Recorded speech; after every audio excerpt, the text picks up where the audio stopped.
From Storm Tracker 6, this is Forecast First, sponsored by Auto Owners Insurance. Simple human sense.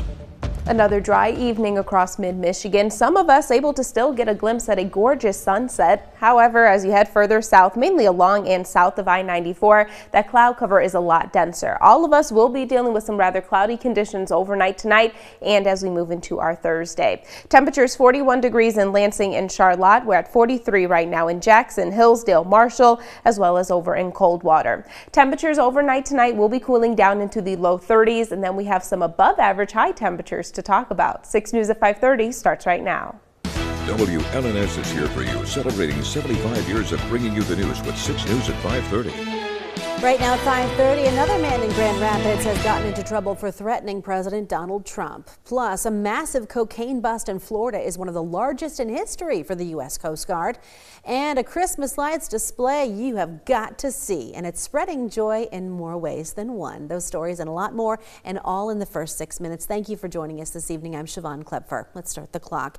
And we begin tonight in Grand Rapids, where for the second time this week, someone there is in trouble for threatening President Donald Trump. Police arrested Stephen Nada in September of last year outside of a rally for the president in Walker. Kent County prosecutors say he drove around checkpoint barricades and threw bags of fertilizer on the ground to make it look like he had explosives. On Tuesday, a jury found him guilty of a false report or threat of terrorism, resisting police, and an explosives charge. He's expected to be sentenced in January and could get up to 20 years in prison.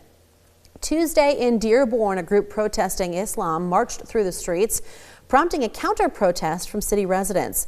The protest stemmed from Republican candidate for governor Anthony Hudson falsely saying there is Sharia law in Dearborn. Sharia law is a system of rules and laws used in some forms of Islam.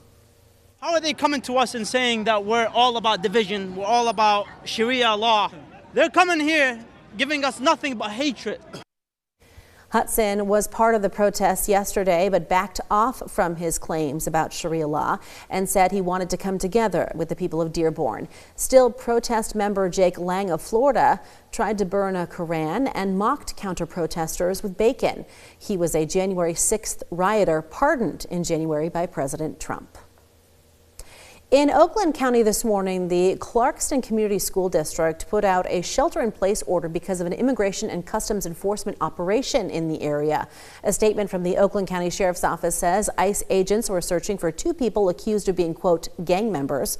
The shelter-in-place order was lifted later in the morning. It's not yet known if the 2 people have been found.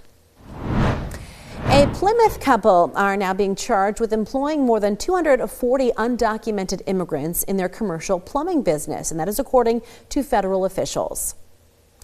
Prosecutors claim Moises Ordana Rios and Raquel Ordana Rios used the workers here in Michigan as well as in New York, North Carolina, and Ohio. They say the couple housed the workers in, quote, overcrowded houses and hotel rooms.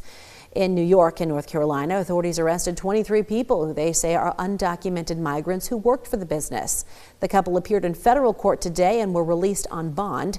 If convicted, they could be sent to prison for up to 10 years and have to pay a $3,000 fine for each undocumented person they employed. Following a message from a group of American Catholic bishops condemning the Trump administration's crackdown on immigrants, Pope Leo XIV said Tuesday he backs them up. Last week, the U.S. Conference of Catholic Bishops criticized the mass deportation of migrants and the vilification of them. The Pope says he invites people to listen to the bishops and that everyone should be treated humanely and with dignity. In Texas, a man is now charged in the murder of Jonathan Joss, a voice actor on the animated TV show King of the Hill, who was shot to death in June. Police say Joss's neighbor, Sigfredo Alvarez, confronted him and his husband outside of their home in San Antonio and shot him. The husband, Tristan Kern de Gonzalez, says Alvarez yelled homophobic slurs before firing. Police say they have not determined yet if hate crime charges are warranted. The United States Coast Guard just offloaded about $360 million worth of cocaine from a bust in Florida. At a news conference this morning, federal officials said a Coast Guard ship confiscated the more than 49,000 pounds of cocaine, one of the largest in the Coast Guard's history. The drugs came from more than 15 different interceptions on the seas.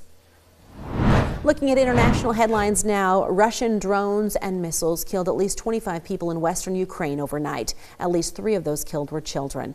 Ukrainian officials say the attack hit 2 apartment buildings in a city about 120 miles from the Polish border. At least 70 people were injured. About 24 others are still missing.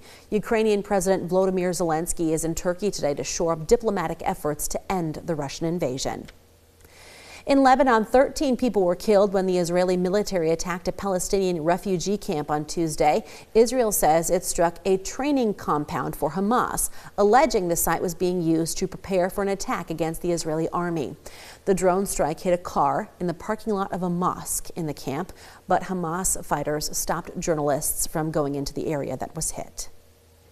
In Japan, firefighters are still battling a fire that burned through a neighborhood and forced more than 170 people to evacuate their homes. It started near a fishing port during strong winds Tuesday evening. The fire was still not under control at midday today. Officials say at least 170 homes have been damaged. One man was unaccounted for, and firefighters later found a body that might be that missing man. The cause of this fire is still being investigated.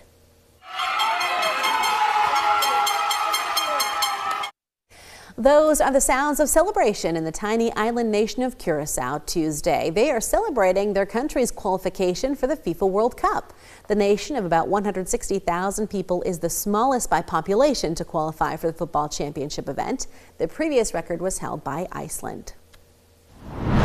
And putting a bow on our first 6 minutes of news, a couple in England is spreading holiday cheer in a very big way. Take a look at this. John and Helen Adolski.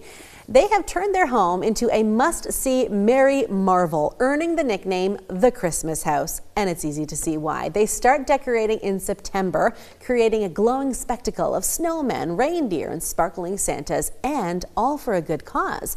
Donations from visitors go to a children's hospital in London where their grandson with epilepsy was treated. Passers-by look forward to this annual display. Yeah. And people go by and say, oh, it's lovely, it's coming on. We keep trying to improve it, really, don't we? That's all.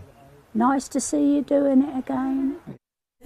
The treasured tradition has been going on for 13 years now, and one thing the couple says they don't care to see, Kendall, is the electricity bill. That was my question. Yeah. I also wonder, where do you store all of this? You have to have a separate storage unit for all of that stuff. You must, but look at, I mean, that would be amazing to see in person. Good for them. I love their commitment. I know. I'm not allowed to decorate until after Thanksgiving, my mother's Christmas tree. I'm not gonna comment, but all my Christmas stuff is up. I want the Christmas tree to be decorated. We had an argument about that. We talked about wanting Silver Bells to be free of rain, Kendall. Not only is it going to be free of rain, Siobhan, but we also have a couple high temperatures in the 50s to talk about. Love that.